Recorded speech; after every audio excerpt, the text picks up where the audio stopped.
Are you ready? Starting now? Now you just messed it up, you knob. God, you know that the shit that we go through for this, huh? I know. Fuckers better appreciate it. When we started, we were just like, yeah, we're just going to do this, man. You know, shoot our wad into the wind and see what happens. What's the title of this podcast again? I don't know. I don't know. Something with a penis, I guess. Right. Our fucking faces are everywhere now. Right. You know, but You're welcome, ladies. Right. Popular with the ladies. Right. Oh, I'm not even going to apologize because hopefully it sounds fucking hilarious. Yeah, totally. This is fucking explicit now. The explicit button. Let me use my finger. La, la, la, la, la, la.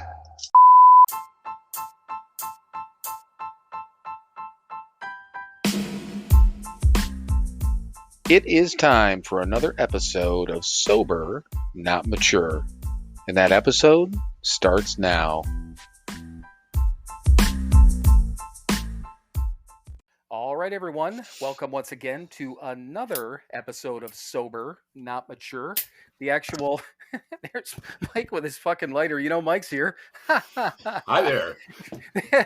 This is our Cinco de Mayo episode. Aye.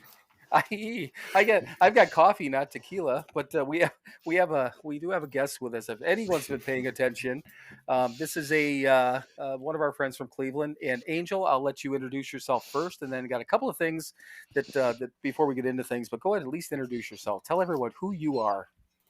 Hi, I'm Angel, and I'm an alcoholic. I don't know, just so used to saying that. Right. You know what? It's a perfect way to start out with because that's kind of why we're here in a lot of cases. So exactly. That's perfect. And sure.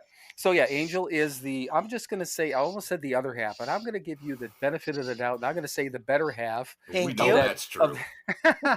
Of that dude we had on in episode 49, Tony. So yeah, this is Tony is Angel's husband, not the other way around, right? Because Tony's That's your right. property. That's right. You got it. I know. But yeah, so there's we did this and Mike, I got a couple of things I wanted to run through with you real quick. We usually do this. This is when we talk about podcast stuff and right on the podcast. Like, where the hell else would we do it? I know. Yeah, it's like during the week we're all two of us are either too busy or too fucking tired to try to deal with this shit. So what will we do if we stop drinking? Go ahead. All right. Jesus, I got to choke on. It sounds like you're choking on Hairball. Yeah, I was just I got to wipe my knees off and get back to it. Okay. All right, here we go. So Mike, you know that we got a couple of other people scheduled. And if people, again, have been, I'm sure there's people that don't follow us on Instagram. So we got a couple other people scheduled. I'm one of them. We have, Same. I don't have Instagram. So we have Shay coming up next week. We have, there's a Coach Dave. And actually he's a business coach, but also been sober for about 14 years. So he's coming up, what do we do? Middle of June, I think. Yeah, a week after Founders Day or something like that. One of the authors we were talking to, and she has a book, and it is called Crazy. I just grabbed a copy of it. Got it sitting here. Her name is Sarah Michaud. And I will add her to our upcoming guests post starting as of Monday. But surprisingly enough, we have people. We're trying to only have a couple of guests, like 2 guests per month. We might have more than that depending, but basically we had to set her up now for, I think it's July 7th, if I'm not mistaken. So, and then we've got one other author that got a hold of us. We haven't nailed that one down, but I think that one might also be in July. So yeah, we've got like guests like this booked all the way through July already, which is kind of cool. Aren't we the popular ones? We are. You are. Very nice. Now, next question, and this has to do with an Angel, or maybe you'd be a good idea on this too, or good input. So Mike, you and I were talking weekend, 2 weekends ago when I was out there about maybe trying to set up a table or something like that at a fair or something like that with merchandise, the books, all those sort of things. Yes. with the golf outing, would that be anything where we might be able to do something like that there? I mean, I just wanted to. Mm. You said no. Nope. Okay. No, and Mike says that's no. cool. And that's I didn't know, so I figured I'd bring it up because I thought if nothing else, and not that it matters if it's a no, but I thought it might be a decent, like, test run type of thing. Was that you, Angel? Is it What the hell windy you in doing Parma? What the hell's going on there? What do you hear? Did you What's just happening? Did you just blow into your microphone or something? Oh, I'm sorry. I'm smoking. Oh no, you're sorry. No, you're fine. Just blow it the other direction. That's all. You got a Listen, I'm new. I'm a podcast virgin. I have no idea what I'm Ah. doing. It's not a problem. Our sister she was the first. No, was she the first? Guess I don't know. Whatever. We Yeah. tested with her. She was eating fucking caramel corn in a crinkly bag, and I was trying to ignore it because it was the That's first time. great. Yeah, and also I hear this crinkle. Finally, I'm like, what in the fuck is that crinkling? And she's like, you can hear that? I'm like, yes. Yeah, She's like, the well, world can hear it. yeah. She's like, well, I'm eating the caramel corn. I'm like, can you stop that? Listen, nothing could be more annoying than Melissa's dog Hercules. Jeez. Oh no, that was the best. That was the best part. That I was was losing my mind. Well, see, and again, so Kylie's home this weekend, so Bentley's here again, so we might get dogs. We might get dogs going again too. But so we've had the dogs here. Mike's get his neighbors. It's getting warmer out. They're going to start getting crazy. Yeah, they are. Right. People revving up their cars and partying out there. One time, I mean, it sounded like gunshots, and I mean, I'm like, Mike, are you there? I don't know. Cleveland's great. favorite pastime: gunshots That's and right. fireworks. That's right. I don't know if he was just involved in a fucking drive-by. And of course, my comment to him was, I'm like, shit, man, I would have had to finish out the episode on my own. That would have sucked. We lost Mike. Yeah, I know. He's sitting there bleeding out while we're doing the podcast. And we lost Mike. Right. We'll check on him later. We got to finish the podcast. Yeah, exactly. All right, so yeah, those are the only two things. So we'll try to figure out some other time. But that kind of popped into my head, and I didn't know, and I didn't want to just reach out to anyone else. Right. Yeah. No, that's that's the Keating Center thing, man. The focus is on them. Okay. No, and that's what I figured. But then I'm like, I don't know, so it never hurts. Right. Yeah, never hurts to ask. Yeah. Don't they say the answer is always no? And if you don't ask, so what the fuck? That's right. Yeah. That's right. Mm-hmm. All right, so that's all. Those are just those couple of little things. Other than that, all is well on my end. Yeah, little housekeeping stuff. So, once again, obviously we've got Angel. She's a good friend of ours from Cleveland. We've known her for a long time. We'll get into her story and stuff like that. So, Mike, do you want to kind of give her the rundown of what our deal normally is? Well, basically, same thing for everybody. We know how to get fucked up. We know how to ruin our lives. We know how to cause pain to everybody around us. We know how to do that stuff. We don't care. We want to know about the solution. A little backstory, a little qualification. That's all good stuff. But, no drunkalogs, man. I know you wouldn't do it anyway, but that's just what we do. Right. Got it. So just real quick before we start, what's your wedding anniversary? I don't think we get into that with Tony. It is well, he wouldn't remember anyway. Right. That was the whole joke. It's September 4th, 1998. Oh, you almost had to Did I say that right? Too. I don't know. I wasn't there. So well, I always see we met in 94 and we got married 4 years later. So that would be 98, right. correct? Mm-hmm. Yeah, would be right. Okay. So we're going to be celebrating 25 years this September. Yeah. Great. Plus and that's 4. when it came up, as far as a question, and I asked, one of us said something like that, or I think I did. I'm like, how long have you guys been together? And he started fumbling over it, and it was fucking hilarious. So that's why I figured forever. Just say forever. It's forever. Right. Over half my life. So yeah, exactly. Yeah. All right. So yeah, you heard Mike's little thing. So open up. You can do this. Some people like to do it as a lead, however you want to do it. But tell us about Angel. Yeah, I really don't know any other way to do it other than my lead. Just like we were taught. Yeah, Angel, I'm an alcoholic. It just comes out. Hi, Angel. Hi, Angel. Hello, my friends. So I'm Angel. I'm an alcoholic. I have a sobriety date.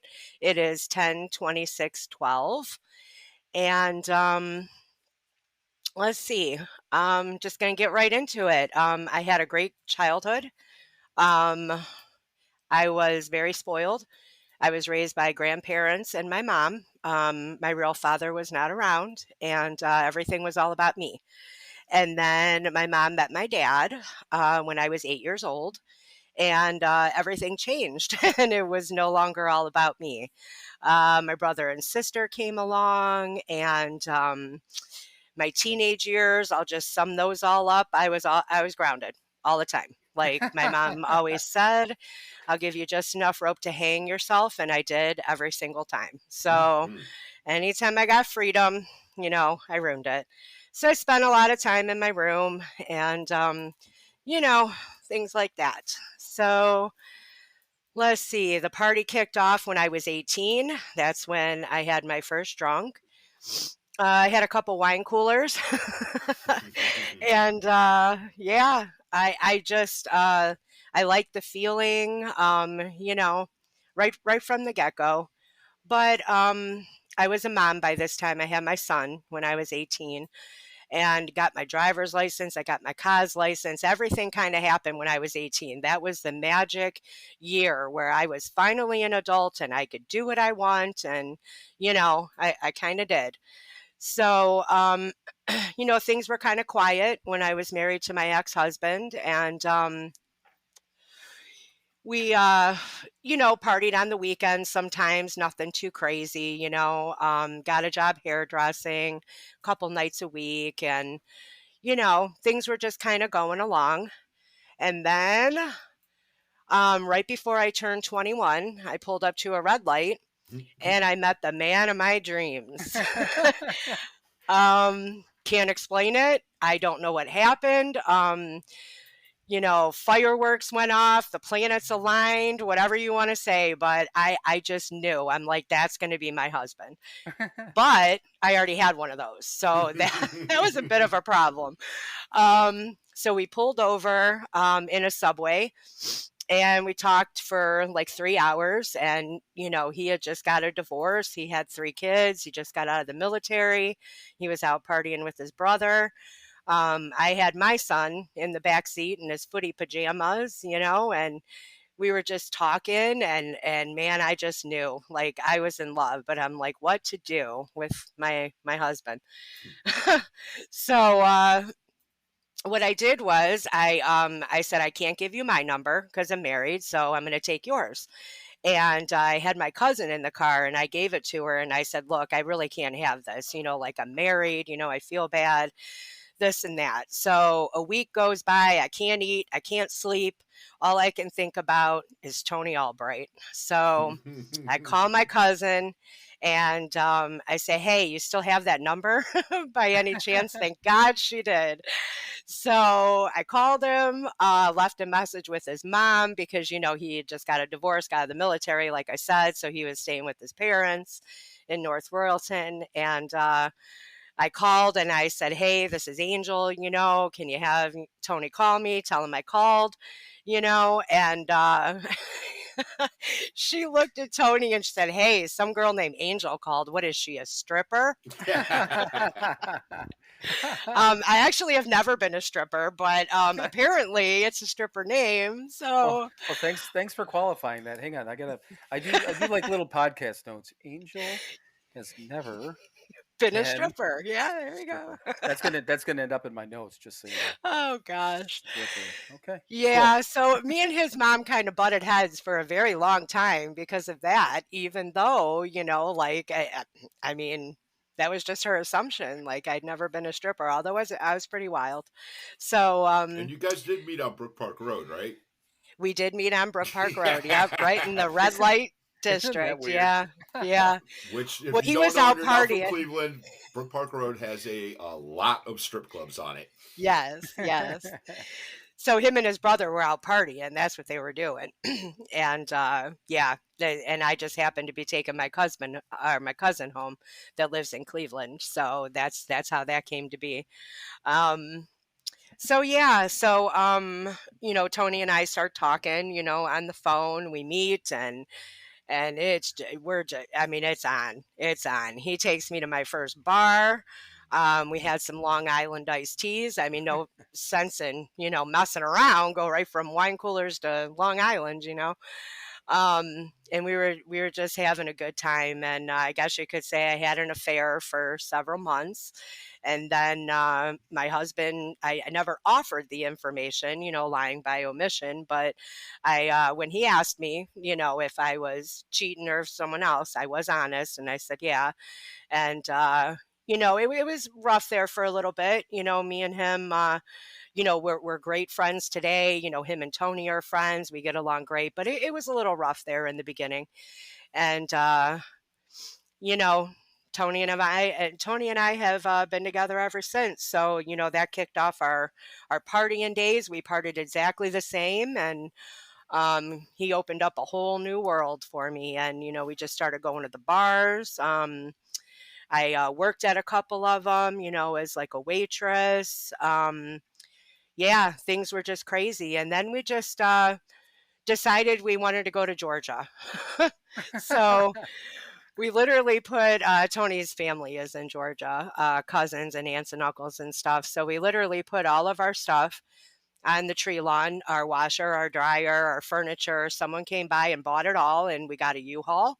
And down to Georgia we went. We had nowhere to stay. I don't think he'd talked to his cousins in quite some time, so we literally pulled up with a U-Haul. We had a husky at the time, a purebred husky. He ate my steering wheel in my car on the way down that we were hauling. So yeah, we pulled up, and there we were with our U-Haul.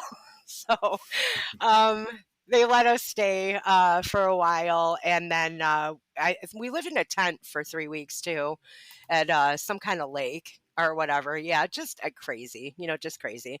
And all the behaviors, right? And we're drinking throughout this, and when they say in the South, your entertainment is a bug zapper and a six-pack, they're serious. I mean, we're dry counties all around, but we managed to find our alcohol. So we find a way.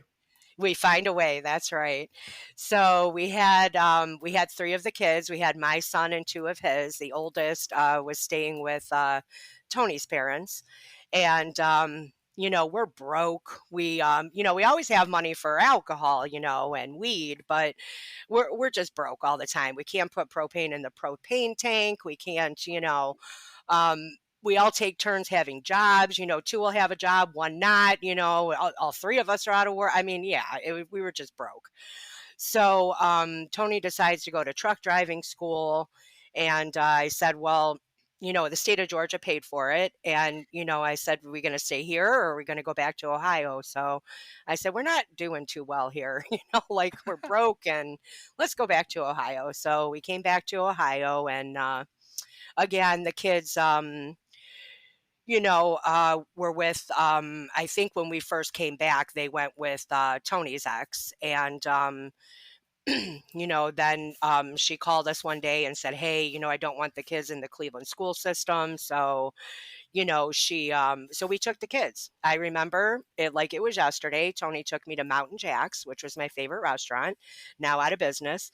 And he said, hey, can we take my kids? I was like, shit. Well, I have one kid. He has three. I only wanted one, and now I have four. So that's what you'll do for love. And I'm like, yeah, I wouldn't want my kid, to go through that either. So sure. So, we raise the kids. I'm still drinking. The kids go with our exes on the weekend. So we're, partying and stuff on the weekends. Not anything too crazy, but still drinking. And so then we let's see, the kids are in school. We put the kids in school. They got perfect attendance. I'm, laying out 4 sets of clothes and 4 sets of lunch money. And, like there's 4 of them and 1 of me. And Tony was driving nights at that time. And, he'd come home. How are the kids? Terrible, terrible. Beat them all. Line them up. Beat them. Like they're outnumbering me. But I did the best I could. with what I had. So then our landlord told us that she was selling the house, and like we had to go. This was a couple days before Christmas, and yeah, so the kids went back with Tony's ex. I had my son still. We went to stay with my grandparents, and we were going to save to buy a house. We're like, we're never renting again. We got to have our own place. So we, went to saved money, and we bought a house in Parma. And again, we have the cousins over every once in a while, and we're drinking and things like that. My son's always with me, but his three are kind of getting older, and they're not coming over as much on the weekends. They're starting to have their friends and things like that. So we thought it was a good idea to start partying. Like we start going to the bars and other substances came into play. You can I talk don't about know all the drugs on here. This is Yeah, not I a, don't know how graphic you want me to be with that, but No, you can I'll because talk, that's away. not talk about, normal, yeah, right? you can talk about Um, whatever you want. oh, okay, yeah, when I do my lead, that's a that's right. a no. So, Yeah. um, but yeah, we started doing coke, so we could stay up all night and Drink you more. know, yeah, drink more exactly. And the after party was always at our house, just partying like rock stars without the money, so um yeah, so we start doing that, and then I I've been up for days, the bank account's empty. Back then, you could put empty envelopes into the ATM and act like you're, depositing money. And, Tony's trying to work at this time. And I kind of am too. I got a job as a hairdresser. He's truck driving. And, he's trying to go to sleep so he can go to work. He wakes up the next morning, the bank account's bounced and empty. I got a whole new set of people there, and he's like, what the fuck, like, so, needless to say, I loved Coke. I mean, I really did. Coke and alcohol, that was my thing. So, yeah, so we, used something to come down, and that was Suboxone. And we got high off of that for a long time, and until we didn't, until we were introduced to heroin. And like all the other, like the coke and everything and the drinking, I thought I could control it. Like I can control this. It's not going to be a problem. I had no idea, like none, of what I was getting into. um and that took us to our knees. Like we lost the house, we lost the kids. um my mom came over and took my son, one of the worst days of my life. She's like, we can do this the easy way or we can do this the hard way. And I just knew deep down that I couldn't take care of him. And it was the right thing to do, as much as it hurt, because I always hung on to him. you know um and tried to be the best mom that I could be. And so we lost everything: the jobs, the cars, the house, the kids, everything. um and now we're living on the streets. And we're actually, no, that's a lie, we're not living on the streets. We always stayed with my aunt, who has now passed away, god rest her soul. But we really went through her. I mean, we got her car impounded I don't know how many times, lost her apartment I don't know how many times, had to move, bounced her bank account. I mean, you name it. That poor woman. Yeah, so we're staying with her most of the time. um but we're eating out of garbage cans because we can't get food. Chipotle's what I remember best at Steelyard. That was like our place to be. We were big fans of the Chipotle garbage can. um yeah, awful. So yeah, that's our life. And we're doing the receipt hustle, and we're returning things, and just Bonnie and Clyde. So things are really bad. The treatment centers start, and the jail starts. He goes to jail, I go to jail. We usually don't go at the same time. Sometimes we do, but we're touring all over, Cleveland, Ohio, and all the suburbs. And I remember in 2008, or maybe it was 2009, I went to Edna for like 3 weeks, and got a visit, got high, didn't think anyone would notice. and they did, got kicked out.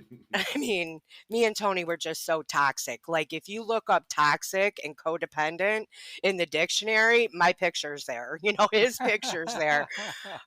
Just terrible, terrible toxic. But you know, anytime anyone said you're going to have to separate from your husband to get sober, I'm like, nope, not doing it. You know, that's exactly what I wouldn't do. Turns out that's exactly what I needed to do. But when you're not ready, you're not ready. You know, like I just didn't understand. You know, very little introduction to AA, just that little bit at Edna. Kind of know what AA is, not real sure. You know, go to, you know, the psych ward and, you know, the emergency. It was just a mess, just a mess. So, Tone, bring you up to my last drunk.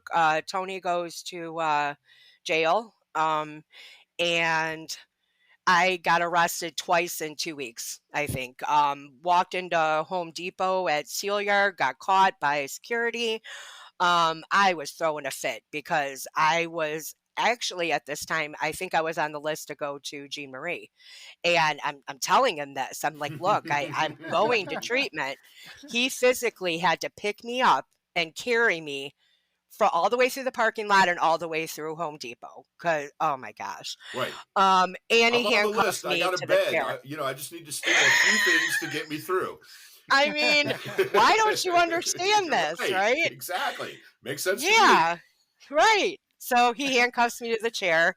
I go to Cleveland jail again. I get out the next day, doing the same thing at Strongsville, Home Depot. Week later, here he comes. And I'm like, really, bro? Like, the same dude? What are you doing? It was the same dude. I'm like, what are you doing here? He goes, what are you doing here? Didn't I just arrest you last week? You know, I'm like, you guys move around apparently. All right. So, yeah. So, in the midst of all this chaos, I had a really good friend, and actually, it's the same friend as Melissa that told her to go to treatment. Hers was Robbie, but we have a really good friend named Jeff who's been friends with my brother for years, and I watched him grow up. Like he used to come to our Garfield house and download single song. What was that called? Like with just one song at a time. Thank you, yep. Napster. That's how long I've known this kid, right? Be sitting there for 3 hours trying to download one song, right? So yeah, he's like, you know, you really should be around girls. You really should try AA. You really should go to Jean Marie. And, you know, like I'm a mess. I'm like, so I did, you know, I called and I was on that list, but, you know, I'm getting arrested. So finally Katie calls and I go to Jean Marie. And let's see, I get there and it's rough. It's rough. So there was this fire alarm in my room where the battery was going dead. Do you guys know what fire alarms do when the battery's going dead? They beep. Yep. Yeah, like every little bit, right? So I'm detoxing hard, right? I didn't go to detox. I'm detoxing and this thing's beep. Beep. I'm like, oh my gosh, I'm going to lose my mind, right? I literally didn't think I was going to make it through that. And I'm telling everybody about it. Nobody gives a shit. And I remember the first meeting I went to was Ridgewood Women's, and I had an OTEP. I know you guys know who OTEP is. I had an OTEP hoodie on that I stole from my brother, and I got my hood up, and this is the longest meeting ever, right? I think it was like 2 hours, and I just comment after comment, and I'm cussing and I'm swearing and I'm just acting like a total asshole. And I think I've been back to that meeting one time. One time I have such a resentment against that meeting. It wasn't the meeting, it was me, but I don't know. I just don't go to that meeting. I was so traumatized. So yeah, I get a sponsor within a couple weeks. That would be Michelle Kelly. And I only picked her because she was wearing a pink hoodie and she looked like she was put together. And they said, you know, find somebody that, you know, you want what they have. And she was, you know, always at the house. And I'm like, I want what she has. She looks like she's got her shit together. So I picked her as a sponsor. And the beginning was really rough. I mean, of course, I've listened to Tony's podcast, Melissa, and Megan. So So I'm at Jean Marie. I got a sponsor. And you know what I did? I listened. I didn't like it. Melissa, yes, she's correct. I cried just about every fucking day because I missed Tony so bad and I didn't know what I was doing and I don't do shit by myself. Like I've always had a man, you know, I went from my dad to my ex-husband to Tony. I've never not been babied, you know, and have people do shit for me. So I got to do this shit myself. And, you know, so yeah, I was quite a mess. I was crying. I got my feelings hurt every fucking day. Um, Everybody hurt my feelings. Molly especially. Molly was really mean. Like I remember when I first started doing my 10 step, they were mostly on her. Because I had to write it out, you know, till I could do it in my head, you know, in my prayers. So yeah, I told her, don't worry, I already warned that I was going to throw her under the bus. So, but you know, I mean, we would go back. I was just so sensitive, you know, and I literally wouldn't be here right now if it wasn't for those girls. So I did listen. I didn't like it. I would cry about it. I would bitch about it, but I would do it. And I built my support group really strong. And I always tell my girls that, my sponsees, you know, like build your support group strong. You're going to need it. This is not always going to go smoothly. Life is not smooth just because we're sober, and you're going to need it, you know? So I did that. You know, I got with a really good group of women. I made Berea my home group, Berea Wednesday Women. And that came full circle. I'll tell you guys about that in a little bit. And you know, it was Michelle, Leah, and Heidi, and you know, Molly, Melissa, you know, like they would just tell me, Angel, you know, you got to leave Tony alone. And you know, I hadn't met Katie yet at this point, but I remember I got a letter from Tony and my aunt brought it. And I was so scared of my aunt because, you know, like she was my trigger, you know, like I stayed with her when I was using. So, you know, I remember when she pulled into Jean Marie and brought me, you know, some cigarettes and things, snacks and things like that, and a letter from Tony. And I wouldn't let her out of the car. You know, I was like standing with my foot, you know, like up on the car, and she's like, "What the hell?" You know, but I was so scared I was going to jump in that car with her. You know, like yeah. So I get this letter from Tony. I go in Katie's office. I'm freaking out. I'm a hot mess. I'm crying. I'm upset, and she's like, wow, like, you know, like I've never met this woman, you know, and she's like, you need to calm down, you know, and I'm like, I got a letter from Tony. Um, so anyway, I don't even think she took it from me, and she gave it to Michelle. And I think Michelle still has that letter, or she gave it back to me not too long ago. But yeah, I read it, nothing but anger, you know, nothing but where the fuck you at? What, you know, like just crazy, right? So, yeah, I forgot it. So that was my suggestion. So, you know, I was having such a hard time with Tony. I said to Michelle, like, you know, what do I do? I really want to call my husband and go get high, you know? And she's like, so then she'd have to run it through, you know, like Leah and Heidi. Was this whole process, you know, I was a pain in the ass.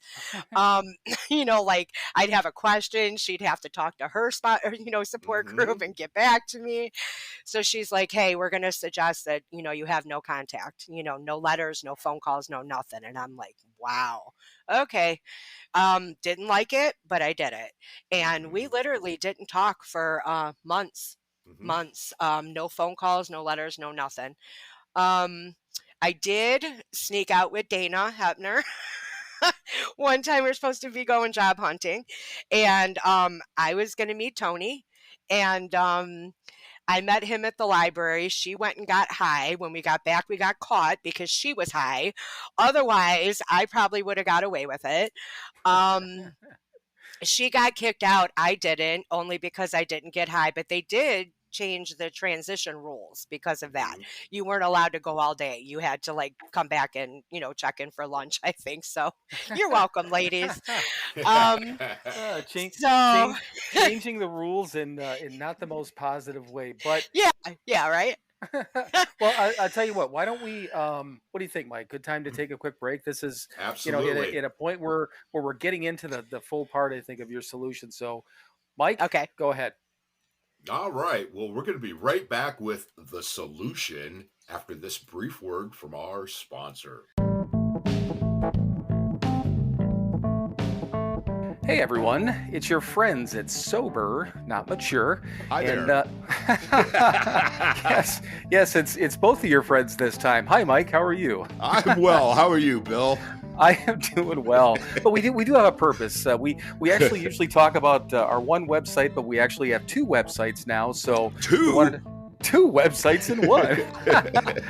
All right, so everyone knows we still have the podcast website that is www.SoberNotMature.com. And we just launched the store website, so we also have that. Do you know what the website address is on that one, Mike? Of course I don't. It's pretty easy, Mike. It's www.SoberNotMatureShop.com. But from the podcast website, you can still hit the store link and get into the web store, or you can access it from our Instagram page through the highlights. We've been posting quite a bit about it, and we'll continue to do that. But do you know what's on the second website, Mike?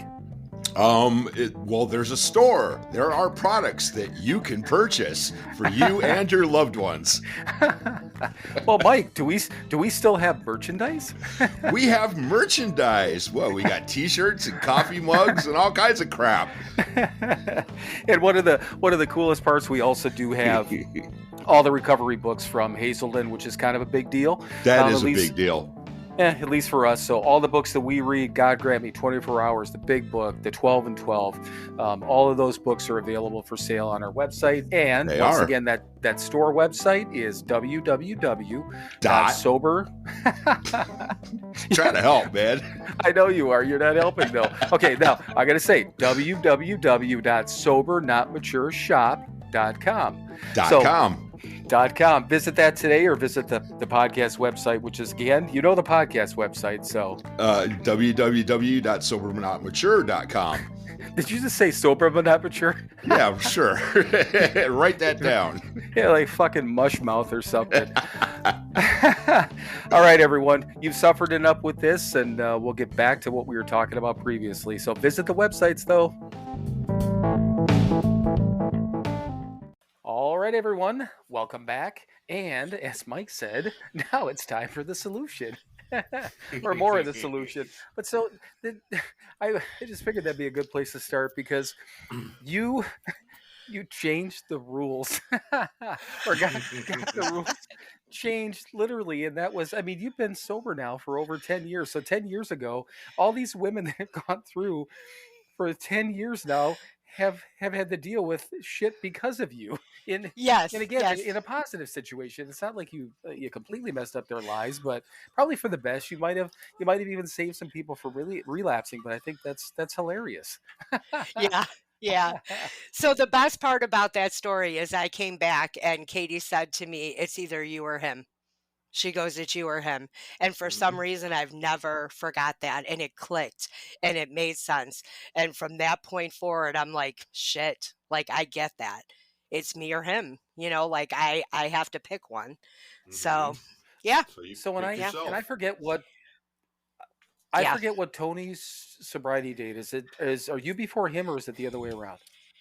Well, that's a good story. Tony likes to he is ahead of me because he was in jail. But when he got out, I was further along in the steps than he was, but he has more time. So he's the 9th. Yeah, no, not September. Hold on. He's going to kill me. The 9th. I'm getting it confused with his birthday. I don't know. May, June, hold on. April 9th is his birthday. It's July. I'm not going to try to get you in trouble with him, but we were there because I was there in August, like a year ago in August. He was coming up on his anniversary, so it's either August or September, I'm guessing. He's right? September 9th. Thank you. Okay. I knew it would click once I got to the month. I'm going through all the months. So many dates. I'm not good at dates. I know. It's hard for. I mean, I remember literally with all of you guys. Mike, I know, because it's he and I are so close in our dates, and I know that Leah's at the end of April. I know Michelle is always after Founders Day, because we laugh at her every year that she's got to sit down before us, and other Right. other Yeah, it's people just like that. literally weeks away. Yeah. Right. Yeah, same. I go to Founders Day and I can't stand up yet because I'm October. So yeah, I get it. Yeah, so Yeah. and ours we just that's when we give her shit. We're like, you should have came in a couple of months earlier. I don't know, what we did, Right. but Oh literally, gosh. I put for all of you guys usually when I know your sobriety dates, I'll put them in my phone in your contact because I'll never fucking remember, and it's not like I don't set reminders for everyone's sober dates, but if it ever pops into my head, at least I know where to look. But yeah, so it's I don't expect That's people to funny. remember all these sobriety dates at all. So Yeah, you guys got 13 years. Oh Mhm. my goodness. Where did that go? I know, Ah, but can I tell you about what I remember about meeting Mike? yeah, That's a good let's do that. story. Yeah. Let's do Please that. do. Yes, Okay. exactly. So, yeah, speaking of your 13 years, so I remember the first time I went to Puritas, and I see this guy sitting at the table. I think he was by himself, and I'm like, wow, he's interesting. He looks very interesting. So I asked one of my girls, whoever I asked, I'm like, who is it? Oh, that's Metal Mike.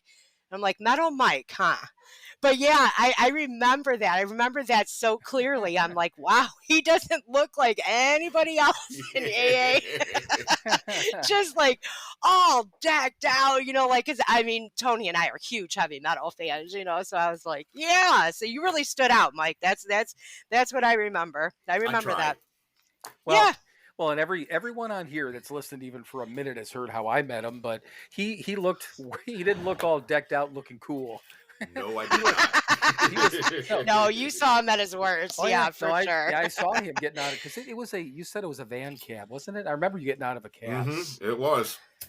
Yeah, but I was gosh. standing outside at the Keating Center, and we came in 5 days apart. We figured to the Keating Right. Center. I was 20, Oh yeah, okay. So I mean, I was maybe a week and a half sober. He was a week sober at that time, whatever the deal was. But yeah, when he walked in, I mean, just looking, I mean, literally like he just got out of the fucking detox. Yep. but I mean, rough. I mean, if you've ever seen, Oh yeah, I get it. well, if you've ever seen him when if he doesn't shave his head for a couple of days, you could actually start to see that it's like a guy with the 5 o'clock shadow, but all over his head. But so there's that. And he's fucking he looked terrible. He probably felt terrible too. But Oh, yeah. sure. Oh, I was Too walking sure. on sunshine. right, Right. two black eyes and looking just meaner than fuck. So Oh gosh, yeah. but Well, then- that was my impression too. I'm like, there's no way I'm approaching this guy. I mean, like, I was scared to hell of guys anyway, but he Right. really stood out. You know what I mean? So well, and that the thing of it is when you go in the Keating Center like that, the first thing that they make us do is, during a day like that, go take a shower, get cleaned up, and shave because you have to be clean shaven in there. And yeah. I can't grow a used beard or to. anything. Oh, they don't anymore? used to. Oh, hell no. Oh, that's not a thing, huh? Nah, Marty's all soft now. But anyway. Ah, shit. He's over it. He's But just the- over it. But yeah, so like when I came in, I had like this scruffed up goatee because they wouldn't give me a razor in detox. I had this like I don't know Of course not. these clippers I was able to just clip a little bit. So I had this fucking mess, man. But I mean, yeah. So he comes in and he's got his little beard. And you probably had the little dangle thing on at that time too, Mike. Yeah. didn't you? The little Yeah. dangle thing. Okay. Yeah. Yeah, his- That's what I mean. He was all decked out. I know. Yeah, his little dangle thing. Well, that's yeah. what I used to call his udder, so. but so he goes in and he gets cleaned up Oh, and he comes God. walking out now looking at least fresher, Right. better Yeah. version. But then I had to look at him like, is that same fucking? Because I'm like thinking all these fucking guys are gonna kill me. So I'm walking up to the ugliest, meanest, baddest looking dudes I can, trying to make friends with them. Because I'm like, I mean, I'm You're like, trying to make friends. That's great. well, and I didn't want to die, I mean, at that point, Yeah, surprisingly, no, I I didn't get want it. to die. But real quick, and I just thought about this dude the other day, Mike. Do you remember Leon? I don't remember his last name, but he was like Psycho in Stripes. Anyone looks at me, Yeah. I'll kill you. Yeah. Do you remember him? And it's I like, do. I've never heard of him. oh yeah, well, he was in the Keating Center with us, and this dude was, Okay. I mean, he was on fucking edge. And I went up one time, and I'm like, hey, bud, how you doing? About to blow. Yeah, and I patted him on the back, and he turns around, and he's like, don't ever fucking touch me again. Oh And Lord. this is me again, thinking I'm gonna die to begin with, and this dude, I think he would Yeah. have killed somebody. But I Might mean, have. he lightened up at the end. But yeah, he was just this. He was a fucking weirdo, you know. But yeah. So anyhow, so it was Mike was a little scary, but Yeah. yeah, Yeah. yeah. Interesting. Very interesting. Interesting. Yeah. That was the best descriptive word I think He's I've ever. very interesting, yes. And who knew? He's a big old softy, you know? Who knew? I know. Yeah, yeah, yeah. You don't know how many. We should actually we should have kept track of that. How many times he used to call it a softie and a teddy bear and everything else on here. Everyone. Nobody is safe, man. I'm throwing everybody under the bus. I know. Yeah, it got brought up a lot. So anyhow, Yeah. so at that time again, so everyone's telling you just leave Tony alone. You got to make the choice. And now all of us Yeah. understand the why behind that. We get it. But Yeah. you guys ended up seeing each other from what Tony said at like a meeting or something, or you'd run across each other every once in a while, right? Yeah, because Tony's a stalker. Yep. Yep. Yeah, I think he found me at not Puritas, Superior. Superior. He came walking in. I almost died. I'm surrounded by all my girls, and I actually love when he tells that story. I still tear up because he's like, you were just glowing, and you were just surrounded by all these girls, and oh man, I was. I mean, it's like we didn't have all these years of marriage, like.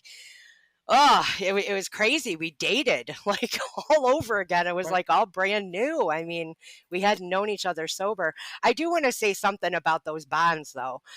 You guys still have that bond. You guys are still friends and are, like our whole group of friends, and just those bonds that just you're going to have forever. So this mutual friend Jeff, that I was talking about, that kept telling me to go to, Jean Marie's, like find Melissa. Melissa's there, and that's what I did. So, and she was talking about how she's asking her mom for a coffee pot. So that's why I went to her, because she had coffee. And that's what I wanted. So yeah, that's kind of how that happened. And yeah, she was such a huge part of my sobriety, just telling me just like it is, hurting my feelings, making me cry, and I remember it'd be God's hour, and she was roommates with Haley, who I think was only 19 at the time. They're loud as fuck, right? They're going and laughing and talking about me, shut up, and they're like, fuck you, Angel, and like we did this like every night during God's hour, right? Because I mean, like I went to treatment in my 30s, all these are all youngins, like God, yeah, it was rough, man. It was rough being the older one. Yeah, we were in our 40s, and there was a bunch of youngins here. What the it's annoying, right? Yeah, but I mean, yeah, built those bonds strong. Yeah, so me and Tony started dating, and we're taking the bus downtown, the rapid downtown. And I remember when we first got our first overnight, and, he had to do his fourth and fifth step before we could even talk. And I remember I would call him, but I would block my number because he's crazy.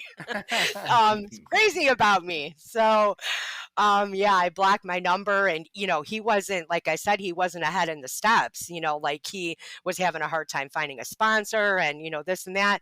So, he'd get all, nasty with me and stuff. I hang up on him, and he'd have to wait a whole nother week to talk to me because he couldn't call me back.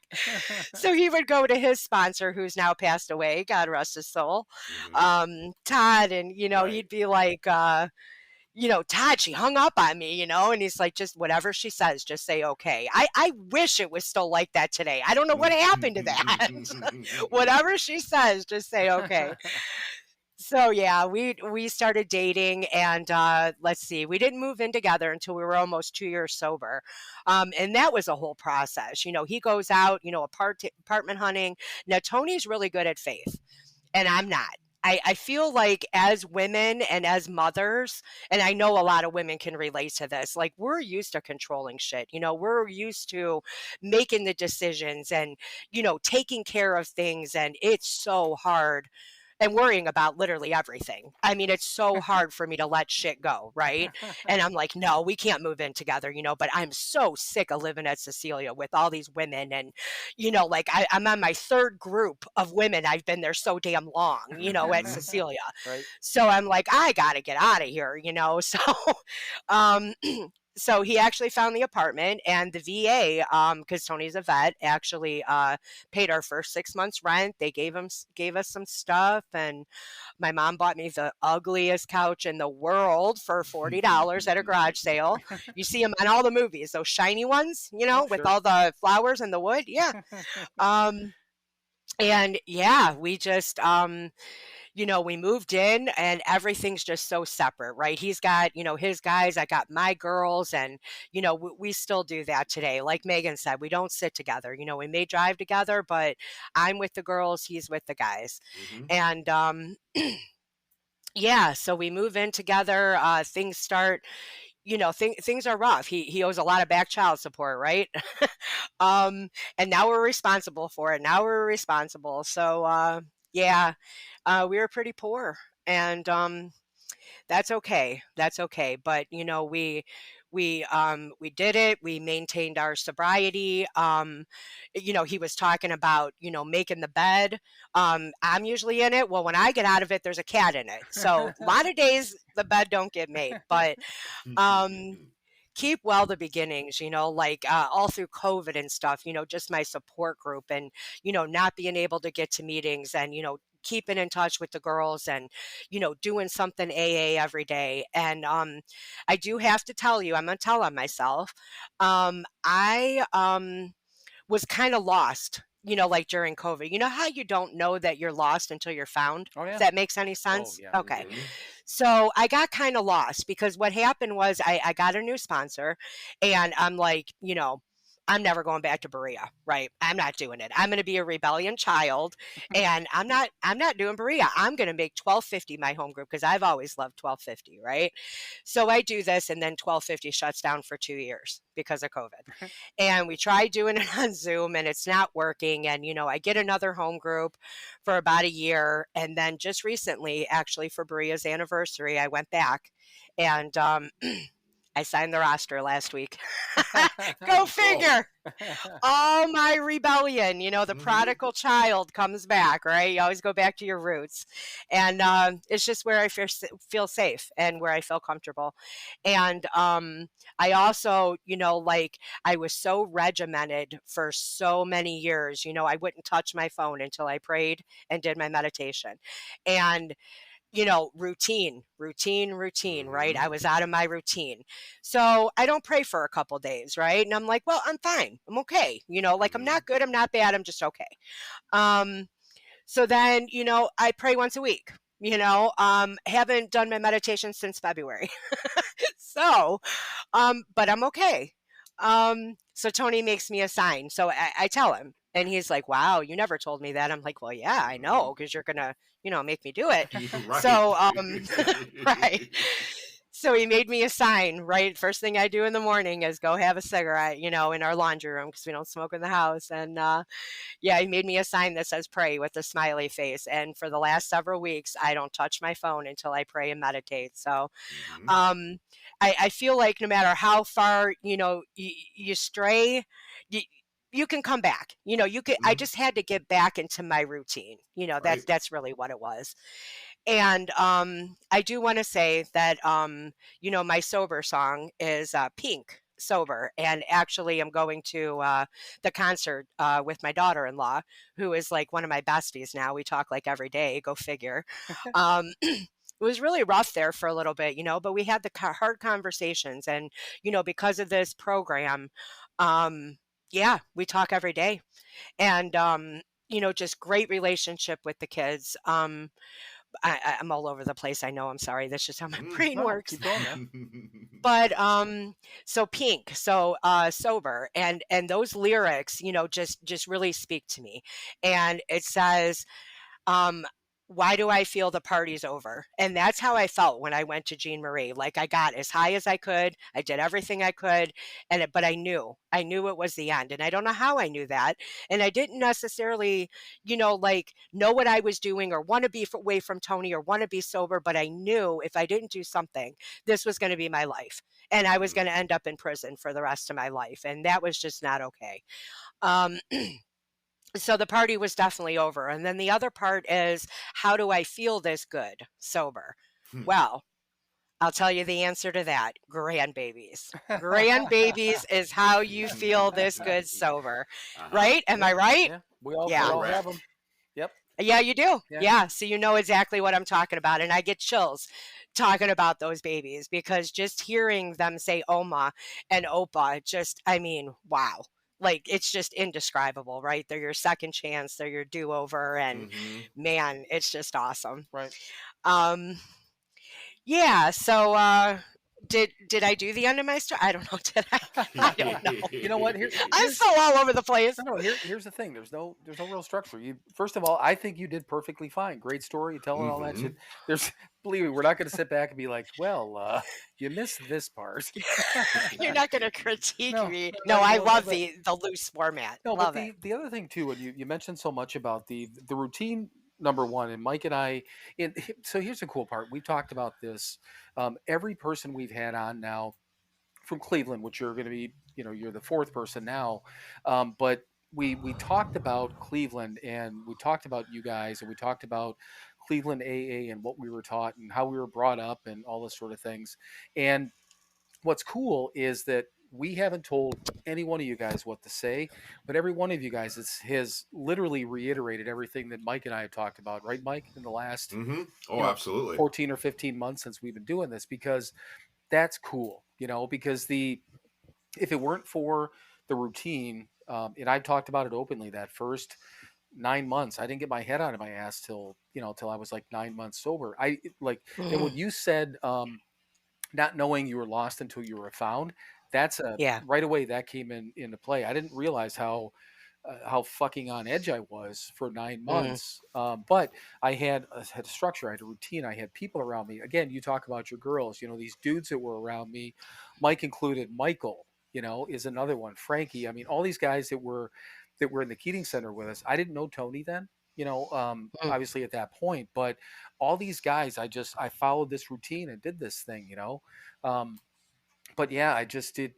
I don't know. And that it made me feel very nervous when you said about the prayer and meditation thing, because I seriously, and it's good that you got back into it. I don't think it's a requirement for anyone. There's nothing written down technically. I mean, it talks about it in the book and all those different things. I get all that stuff. Some people do it, some people don't. But I would be shit. I mean, with the day our mom died, I told my sister, I'm like, I gotta do my readings and my prayers. I can't do anything else until I do that, Right. And you're right. It's not for everybody. That's not Tony's routine, but it's my routine. Right. And it's what works for me. And everybody has that something different. Right. But that they do all the same goal, right? All sober, but everybody has their thing, and that was mine, and I got away from it, and it feels real good to be back with it. Oh, absolutely. I mean, that's when she was saying that, it reminded me of when we ran into Chris at Stella's a couple weeks ago, and it's the same story every time somebody goes out and lucky enough to come back, I mean, I don't even have to ask what happened anymore. I know what happened. They stopped. Right. They stopped. You stop going to meetings. Stop praying. Stop. Yep. It all falls apart. Right. Yeah, exactly. So, I mean, no matter what, I'm going to wake up in the morning. I'm going to say, please. I'm going to do my readings. I'm going to try to be the best boy I can be all day long.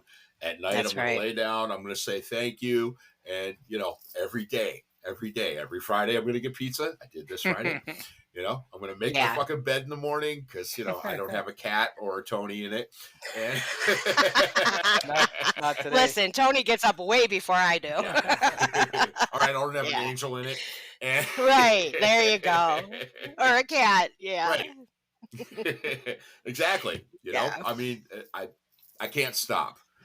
My favorite reading in the big book, and I've said it on here a million times, and I'll say it a million times more. There is no cure for alcoholism. All we get is a daily reprieve contingent upon the maintenance of our spiritual condition. I got to do the maintenance every day. Right. That's right. And if I do it, I stay sober. If I don't do it, and I did stuff. Oh, sure, I just didn't do my routine. Right. Yeah. Right. And that, it's almost like, you're testing yourself, but you don't know you're testing yourself. And then you're like, shit, why am I even playing with that? This has worked for 10 years. Right. because we're fucking drunks and we we are. And we fucking think we can do it. Without, That's right. I can let that go. I can do it my way. I can do it this different way. Sure. No. Like I ran away from home, right? And now I'm back. Here I am. So we were, Mike just mentioned Stella. So we went to Stella Maris, and it was coming up on 2 weeks ago Saturday when we were there. And we were just looking for a meeting to go to because that was Mike's anniversary. And we do like to go to, I don't go to that many meetings anymore, but when I'm in Cleveland, I love them. So neither one of us have been to Stella. So new place, we get there, blah, blah, blah. We're sitting down. And first thing, there was a smoke detector which had a battery going because I was sitting there to begin with. I'm like, where the fuck is that? And I knew what it was. I literally, and Mike can attest to this. I'm looking at it.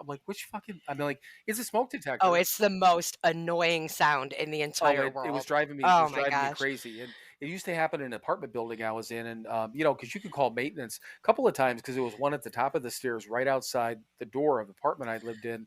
One at the bottom of the stairs too, and I'd hear this beep. I'd go down there with a step stool and a fucking battery and change it because I couldn't stand it, But then, yeah. So two guys that had been in the Keating Center at the time that we were, Chris, and then the other guy, Bob, and Bob walked in first, and I'm like.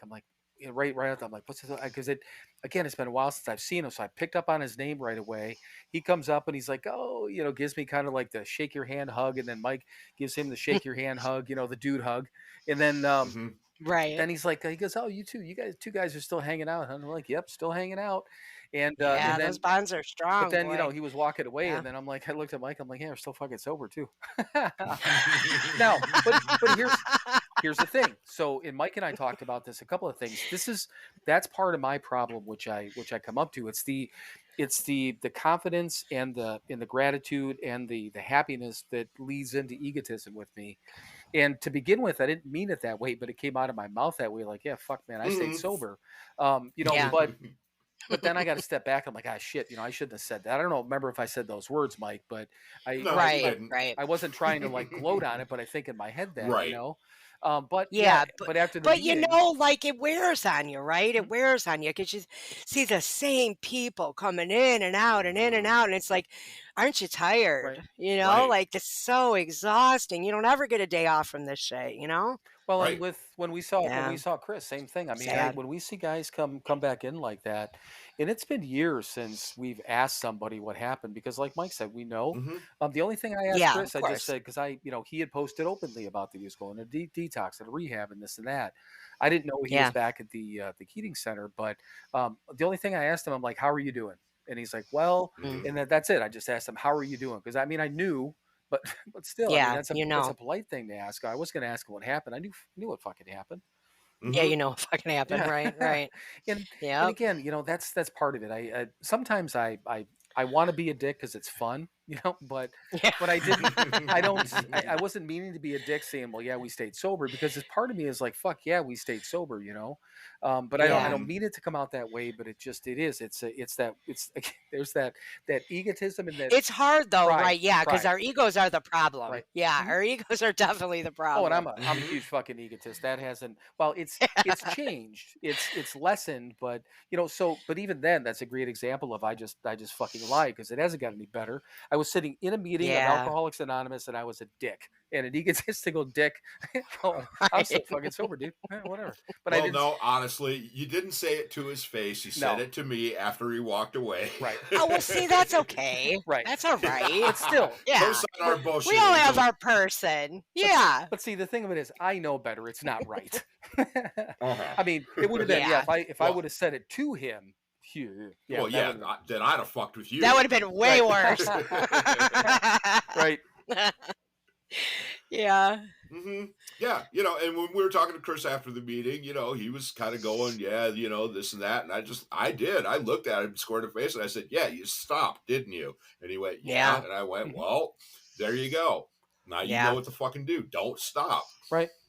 That's right. Because we can't. Yes, we have choices today. I could choose not to go to a meeting. I could choose not to do this podcast. I have choices in my life today. That's right. But if I choose not to do these things, eventually I'm not going to have a fucking choice. I'm thoroughly convinced of that. Right. You know, Right. if I make the wrong choices too often, I'm not going to have a choice, and I'm going to get loaded, and I'm going to fucking tear everything up again. I'd That's rather right. not do that today. That's right. Well, That's in right. the best story in this guy over here, the one that's labeled fuckhead on our podcast, I see isn't that that. great? Hi. Angel, Bill, and Fuckhead. Uh-huh. Yeah. Angel, It's program of honesty. right. But so, and I don't know if you've ever heard this story before, and we've told it on here a couple of times, but I think it's worth repeating. So, the whole point of what we were just talking about, now we know what happens to people. I didn't for the longest time. Every single time Mm-mm. that somebody, because we had, I mean, God, when we were in the 3/4 house, and up to that point, Mm-hmm. I mean, all the time, people would go out and come back and go out and come back. Every time they came Yeah. back, I'm listening because all these guys are telling their fucking stories, and they're like, oh, and I'm in my head, I'm like, okay, it was a Tuesday, it was raining, and he went here, so I can't do that. And then the next guy, it'd be a Wednesday, and it was sunny, and then this happened. You're trying to put it together. Yeah. And it was, I Yeah. was driving myself crazy, and we were at the Right. 3/4 house, on Cecilia. And Mike is standing in the Uh, door of our bedroom, and I'm by the bathroom upstairs, and I'm just telling him, like, all these fucking guys keep going out, man. I'm like, all we're told, don't drink, but we're like, just all the time, just told, pray, go to meetings, try to help another alcoholic. I'm like, dude, could it be Yeah. that simple? And Mike says, it is. And I said yes, and I walked away. Yes. that's Right. I know you but did. so here's the thing. Drop the mic. But exactly. But here's the thing. That was a key pivotal moment in my sobriety. He and I were literally at the same point, doing the same things, going to the same meetings, taught the same things, all literally staying in the same fucking bedroom. Mhm. Yeah. And I didn't Yeah. get it. He did, and Right. and Right. I am so grateful for that moment and for him for being able to understand those things. I don't know how many times on the podcast I've lost count. Michael say some shit, and I'm like, really? I'm like, oh, I'm like, I'm like, fuck me. Bill, are you a bit of a dingbat like I am? Are we fellow dingbats? You know what? And an overthinker? You're overthinker, huh? Overthinker, yes. I try to Overthinker, yes. overthinker all the time. I always in in certain parts of my life, all these different things are wonderful for me to question and think and Yeah. think all these things through, but not in this thing, So No, listen, when it clicks, it Mhm. clicks, But I Yeah. do. I overthink things all the time, and I overcomplicate things. And he's been the Yeah. one for 13 years now that has been that voice of reason, and I appreciate it, because That's fucking Yeah. frightening, but yes. well, Yeah, well, and you know what? hey, we all have that. Well, hopefully we all have that Mhm. person, But the that keeps you grounded. and the thing of it is, Mike, yeah. you know it's true, and it is what it is. You've got this way of just seeing a little bit more clearly in shit than I do. Specifically with this type of thing, and I don't, whatever it is, and I wanted to Yeah. figure out. I needed to figure out the why behind everything, and once again, in You had to know in certain why. Yeah. areas of my life, it is all these things are they're assets. They're not liabilities for me. They're things that Mhm. help me be Right. the person I want to be and do the things I want to do. But in this thing, I need to just sit down, shut up, and Yeah. keep it fucking Right. And simple. there's some really intelligent people in these rooms, and they just think themselves right out. Jeff Well, being one of them. Jeff's not in the program right now, and he's off the chart. I mean, that dude's got a photographic memory. He can recite, the History Channel, of episode whatever many years, but overthink, Mhm. man, it's so simple, but we make it so complicated. Right. And I mean, Yeah. and I overthought myself out of the rooms, long time ago, many times. Yeah. And this time I knew I couldn't do that. So yeah, Right. I came in with that mindset of, look, asshole, you don't know this. It is fucking simple. Just do it. And so far, 13 years later, it's working. Right. I really think the intelligent people have the hardest time. Mike, Mm-hmm. you're super intelligent. I mean, you can Hey, recite songs and artists and what year it right. came out and da da da da. You know, and Bill, you're intelligent as well. You know, like it just we complicate it. You know, like it Mm-hmm. can't be that simple, but it literally is that Yeah. simple. Well, but the Yeah, other thing, and like Mike just said, I mean, and he's been open about it. I mean, this wasn't his first time, you know. So I mean, he had that beauty of the experience. And yeah, all that I had was my dad was sober. I heard shit about AA. He was, you know, a member of the program, sober for 29 years. And but I always, you know, say it was just enough to make me dangerous because I thought I understood things, but I had no fucking clue. You know, whereas right. Mike, I mean, went through even things that he didn't necessarily agree with, didn't hold on to at that time. But I mean, Mm-hmm. thankfully, taking that experience and still if you listen to if you ever want to listen back to some really bad audio but a couple of great stories, our fourth episode, we went through the first 30 days and we talk about, if you listen to Mike's story the day he came to the Keating Center versus mine, um, Mm-hmm. they're literally polar opposites. You know, Yeah. his mindset going in versus mine, and that But you guys are the best of friends, and Melissa and I couldn't be more opposite as right. well, you know. But Right. it balances, you know. Like you need that, you know. You don't Mm-hmm. need someone just like you, God no. especially in Yeah. this program, right? You don't, Well, right? Mike, The last thing I need is another me.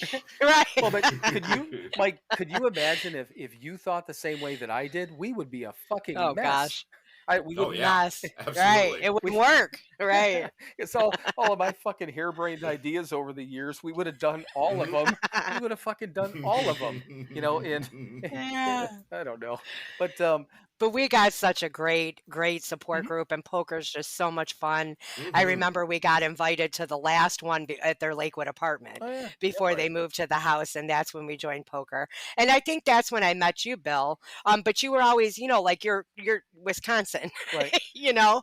But then, yeah, we had some really good conversations at poker, and I just remember how I met everybody. Like I'm a real people person, you know. Like I remember things about people. Like if you say, you know, we're walking in the mall and you're like, oh, I love that. I'll remember that. You know, like it's just, I don't know if it's a blessing or a curse, but I just find people so interesting. And yeah, and then Megan came in and she did a very long fifth step with a girl, and I'm like, wow, like she's really wants to be sober. I mean, this was like an all day affair. Like I think it was like a 10-12 hours fifth step or something like that, you know. And then, you know, of course I was in treatment with Molly, and I told you how I met Mike, and um yeah, I mean, you know, Michael, met him at Right. poker, and just, man, we got a great group. We We really do. do. Well, and it was But well when Megan and Michael got married, I came back from Wisconsin for the wedding because I was in Cleveland for 3 years and whatever it was, 4 months, 3 months, something like that. Yeah. yeah, see, we Some missed change. all Yeah, that because we were a year sober when Megan and Mike got married, right? Because you yeah, said yeah. what they got married. November of At, 2013. yeah, Yep. see, yeah. So we just missed that whole Yeah, shindig. and that was one of the best weddings I've ever been to because I mean, first of I all, it was know, Mm-hmm. I my heard. first sober wedding, but yeah, it was wonderful. You know, but yeah, because so I moved back to Wisconsin July of 2013, but I came back to Cleveland a lot those first 2-3 years, right, Mike? I think Mm-hmm. probably. Yeah. You Yeah. know, but one of the things that Mike and I, we were just talking about it with I don't know if it was with Ashley or with Melissa, but we basically made a decision. We're like, when I moved, like, so we're getting back together specifically for two things every year: our anniversary weekend, which we just did 2 weeks ago, Right. and then Yep. Founders Day, which the only time, you know, again, fucking pandemic, but the world that happened to the world, Oh you know. man. But other than I think that's so cool you guys do Mhm, that. You know, you eat pizza on Fridays, right, Mm-hmm. and you guys do a holiday, isn't it Easter? yeah, We do Is it Easter and Thanksgiving. yep. Yeah, yeah, that's so Well, cool. in the You guys, and like you make it a point, like every mhm. year, you know, you Mm-hmm. do Founders Day, you do Easter, you do Thanksgiving, you have pizza on Friday. I mean, that's the shit. Well, and That's the I shit mean, right there. Mike's been part of this family now for, you know, for 12 fucking years, you know. So, Mm-hmm. and Yeah. Yeah. that's why, you know, he it's just, yeah, everyone. I mean, everyone in our family considers him family, and he's the same way, you know. Oh, I So, know. Yeah, when you said our, sorry, our mom, Mhm. like when your guys' mom passed, which Yep. was so sad, but yeah, Well, and it was yeah, funny because very close. a couple of people asked us about that. They're like, "Oh, I didn't know you guys were brothers." Well, I'm like, "Well, we're not, but Right. But you and when are. we had when we did the episode for for our mom, right after she had passed, same thing. I mean, Yeah. yeah, she was my biological mom, but it's the same deal. I mean, he was around her for almost Mhm. 12 years. So Yeah. and Of course. And aren't we all like that though? None of us are blood, but we're all right, family. Oh, absolutely. Yeah. but yeah, the group. Closer than some family members, closer than Oh, some yeah. blood. Yeah. But yeah, the Oh, yeah. we All you people are way closer than any of my family ever was to me. Right. So, yeah, Right. absolutely. Right. But yeah, I mean, Yeah. we talk about our friends in Cleveland all the time, because there is, and I mean, great. I was born in Ohio, but I spent the majority of my, my time in my adulthood in Wisconsin. But to me, Cleveland is my sober home, and I feel the most. That's one of the reasons I came back so much to begin with. And Mike, I don't know if you remember me telling you this, but it was like every 2, 3 months, even though I was going to meetings all the time and doing everything I should have done Mhm. when I moved to Wisconsin, but I get a little weird, a little squirrely, and I'd go Mhm. back to Cleveland, for a weekend, and Right. it grounded me again because then I'd go do group with Mike and we go see people and we hit a meeting and Mm-hmm. it was just even though again I was still hitting a lot of meetings when I first moved out there, but it was and I still every time I come back to Cleveland I walk into a meeting and all those sort of things. Shit, just at Stella, how many dudes did we see there that we knew? I mean, it was Oh, yeah. Yeah. Right. Probably a solid third of the meeting. right. Yeah. Yeah. Yeah, Right. and other people were kind of like, God, that dude looks familiar, Mhm. I mean, Well, you guys have mentioned it so many times. I mean, hands down, Cleveland has the best oh, AA. Yep. I mean, people Absolutely. come from all around to get sober in Cleveland. There's a reason Mhm. for right. that. We Right. got really good AA. Well, Very lucky, my very family sent blessed, me out there fortunate. because it was free. Ah, yeah, well, we got free treatment too. Yeah, Yes, exactly. You we can't do. find that everywhere. Yeah. Nope. I mean, that's a bonus. All of us. Well, but Yeah. seriously, there Very was poor when we come in. it was my sister, my cousin in Boston, people in Cleveland, everyone all over the place trying to figure out a place. But I mean, in What to do with you? exactly, yeah. What Yeah. and literally, To yeah. do with your drunk What to do with me? ass. Because I had to figure that out while I was comatose and detox. But there was like one of the I think the hospital recommended to Kathy, our sister Kathy, said, well, would outpatient work? And Kathy thankfully made the call and said no. Yeah, Outpatient. like an IOP type of thing. Right. Shit. And again, I never say never, whatever, but I don't think that's what I needed, and You don't think no, so? no. But Because outpatient works so well. I mean, we'd all do outpatient, right? If we Mhm. well, could. and here's the Shit. thing in Wisconsin, there's a couple of there's a hospital in particular that's not too far away from the club I used to go to for the meetings. A ton of people Yeah. that I knew went through that IOP program and had years of sobriety. So it again, I think it has to do with the person. That's not what I needed. It does. No, I mean, when you're ready, you're Right. ready. And I do believe that. Like anybody can sponsor you if you're ready. Nobody can sponsor you if you're not ready. Right. Yeah, Exactly. that's the bottom line. Yeah. That just Yeah. reminded me. There was this fucking dude. Do you remember the dude in the 3/4 house, Mike, that had that really fucking loud Dodge Ram pickup, the short bed green? I don't. God, no. Okay, he was he. Let Bill in his Oh, memory Yeah, remembering I know. I shit. Mike's like, no. I remember I have not a clue. I remember the people that Right. caused me grief.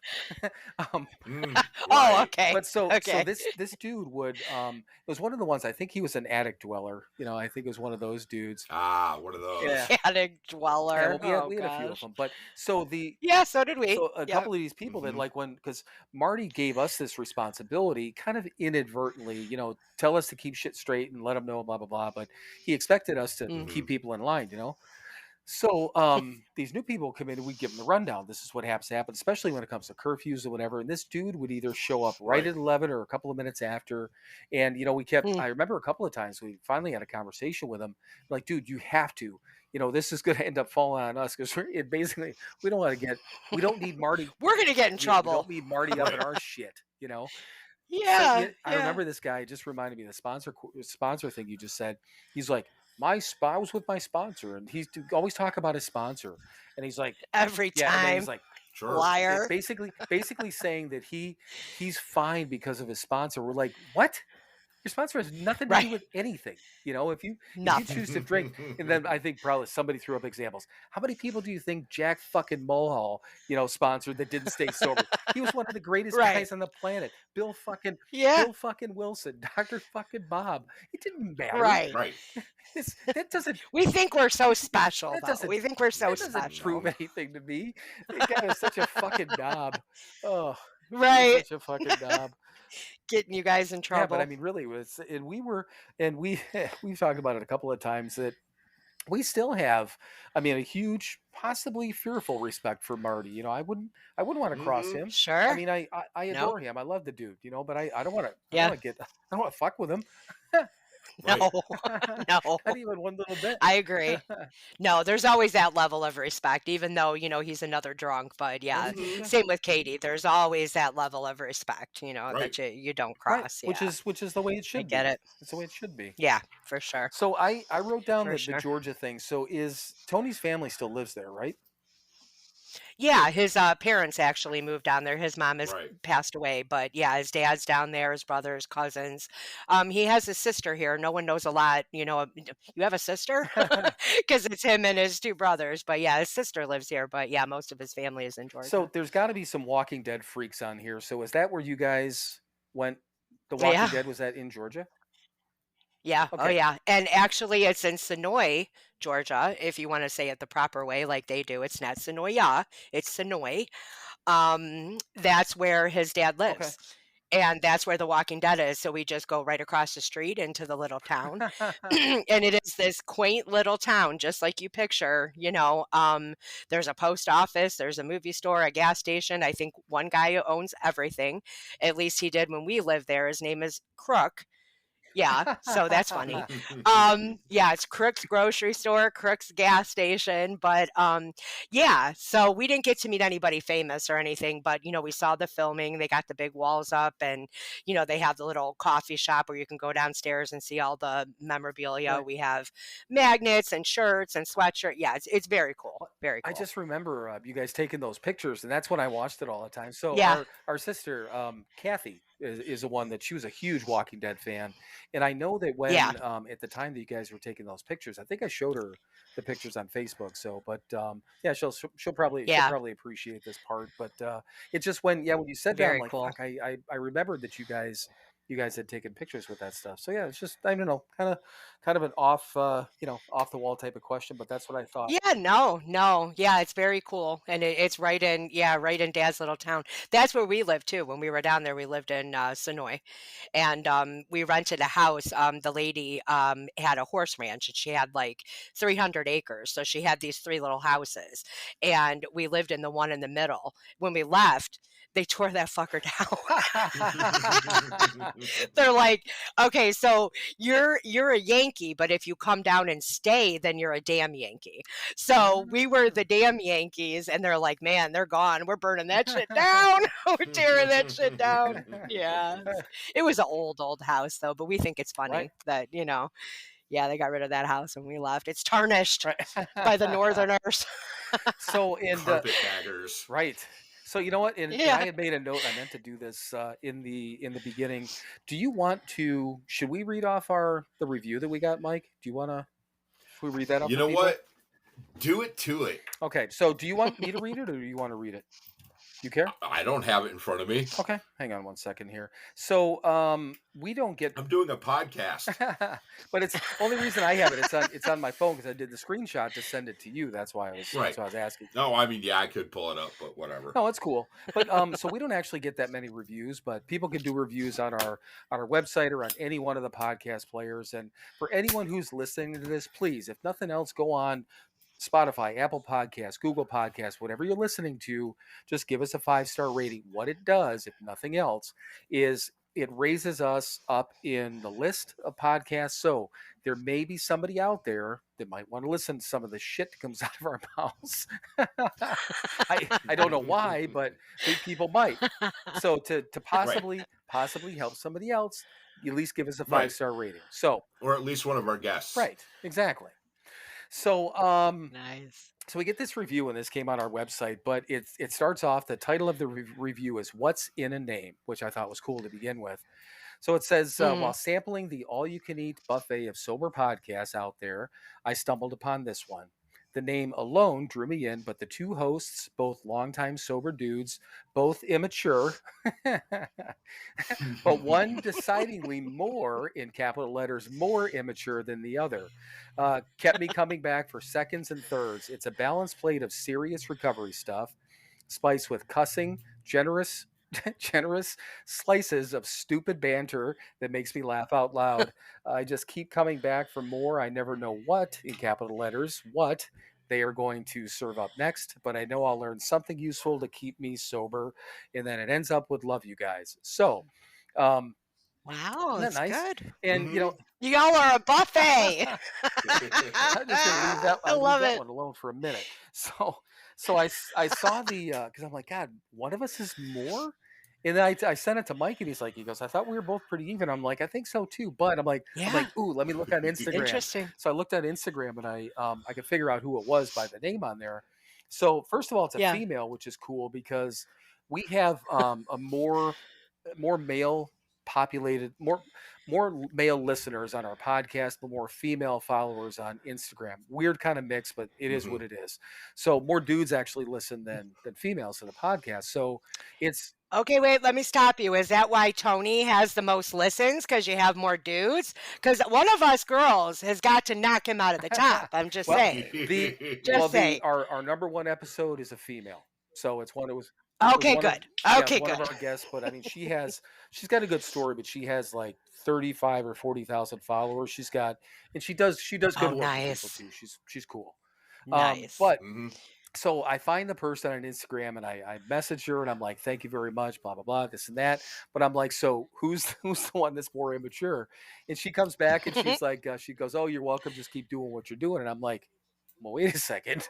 I'm like, Wait a minute. Wait. wait a minute. I'm like, can you tell us, who's the one? And I'm like, it's not. More in capital letters, right? We need to Right. know. I'm like, it's not going to offend us. I'm like, this is almost a competition between us at the moment, Who can Absolutely. be more of a Yeah. knob? So then she comes back with she says something about I guess, or I'll just keep you guessing type of thing, and I said that back to Mike, and I'm like, yeah, fuck, well, see, I believe she said the immature thing to do was to leave you guessing. yeah. So I was just trying to find. Oh yeah, hang on one Ah, second. Yes, it says.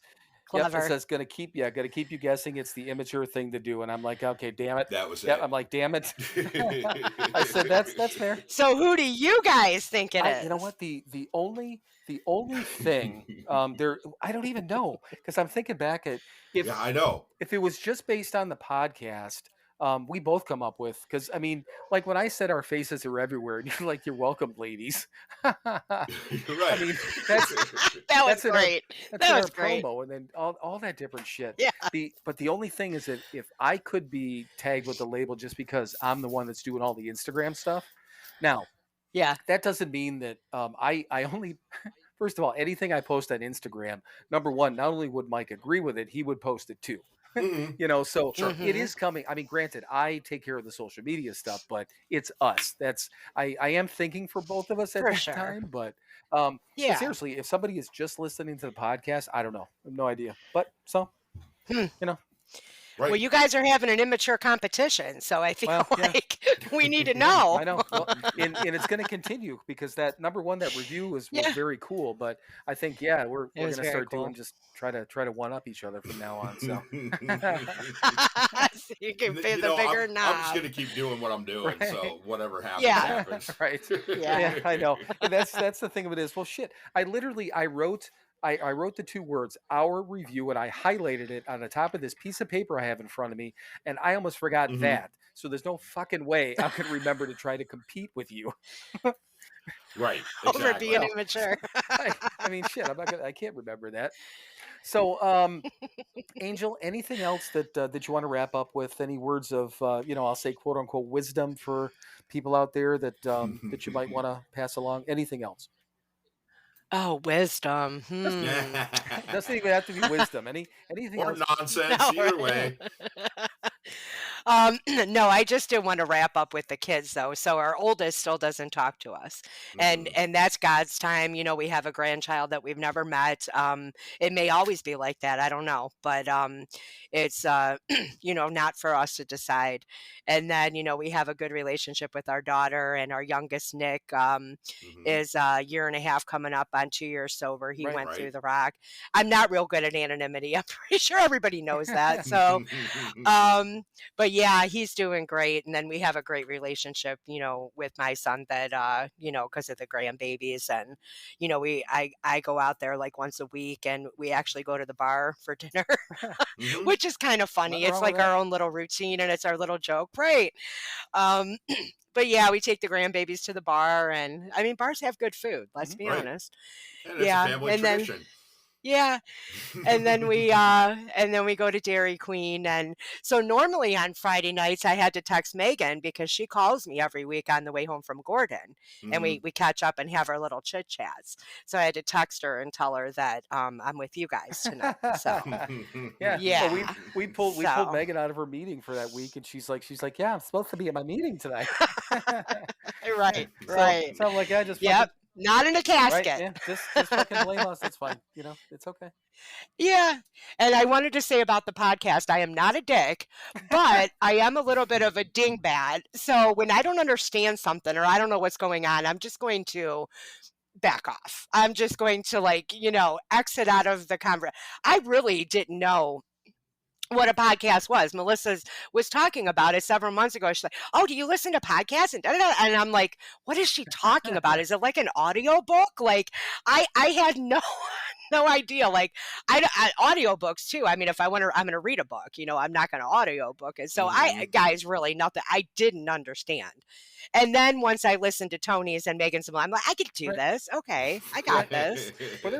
I mean, this is just chit chatting like we're at poker. Well, there's been a couple of people that we've had on that were really nervous, and I mean, basically, Mike and I, when we started, we were just the same thing. I mean, every once in a while, I guess, you know, we stop and we're like, say, okay, for everyone out there, if we got to explain something, but for the most part, we just shoot the shit with people, you know, and but a few people that we've had on have been super nervous to begin with, and just don't worry, you know, we'll just talk to us. Forget that anyone's listening, you know, so.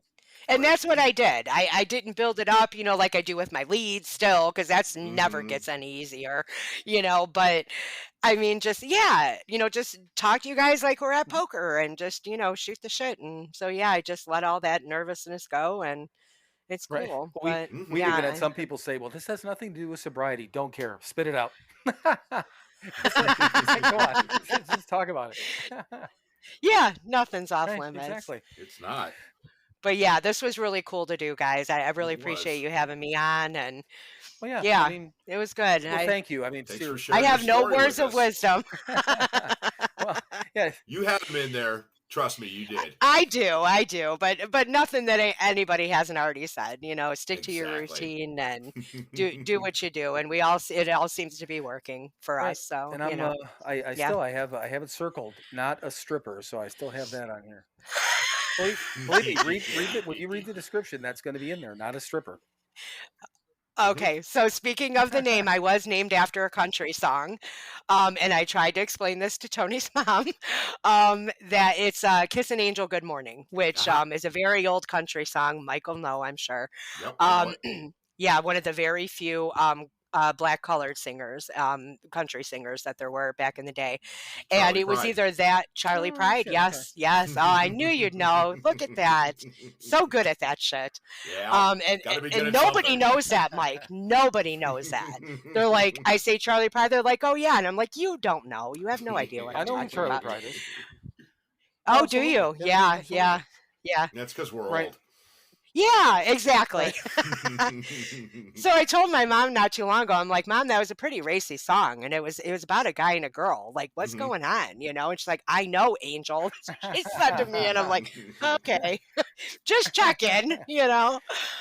But yeah, that's how my name came to be. And she also liked Wake Up Little Susie. So I think I got the better end of the deal. I don't think I'm really a Susie. No, you know, you're definitely an angel. Not a stripper. Don't worry, I'm going to make it very clear on here that you're not a stripper. Okay, good. All right, but no, seriously, thank you very, very much. And yes, Thank you, get guys. all your friends to listen, so you can, you've got to knock Melissa out, then Megan, and then take over your husband. Your husband's over too. Oh, I'm taking Tony out, man. I'm taking Tony out. I might have to reach out real good. I'm gonna get it done. Just get out there. I'm gonna get it done. You've got plenty of friends. Have one friend tell one friend to tell one friend. It's like the old thing, and then people will start listening all over the goddamn place. Yeah, absolutely. No, you guys are great. I love you guys. I really do. We love you too. And Mike, I love you, brother. And it is his time to send us out of here. All right. Well, thank you, everyone, for listening to another episode of Sober Not Mature. Thank you, Angel, for coming on and sharing your experience, strength, and hope with us and all the other nonsense that you did. We loved it. And, if you liked what you heard, dear, share it with a friend, like Bill said. Give us those 5 stars. Make this little enterprise we have here grow just a little bit more this week. And it is that time for you to please fuck off. Then keep fucking off. Keep fucking off until you get to a gate with a sign on it saying you cannot fuck off past here. Climb over the gate, dream the impossible dream, and keep fucking off forever. and I know you've listened to a couple episodes, so you've heard that before. So.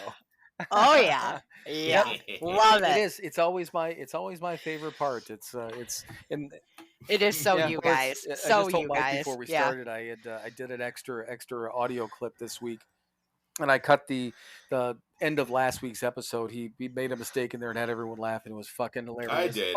I fucked it up. Oh, but it was. I love it when you do it. It was so fucking funny. It's so funny. I love to listen to that. All you gotta do is listen to the last 2 minutes of last week's episode. And you'll hear it. It's just I couldn't stop laughing, but. Mm-hmm.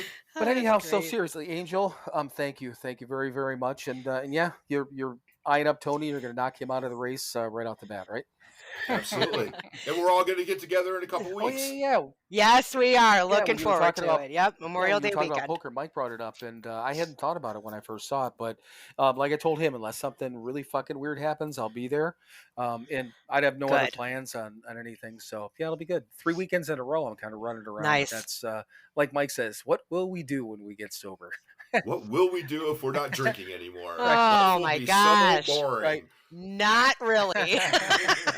Not at all. All right, guys. Hey, I love you guys. Love you. Too. Thank you. Right, bye. Bye. Bye.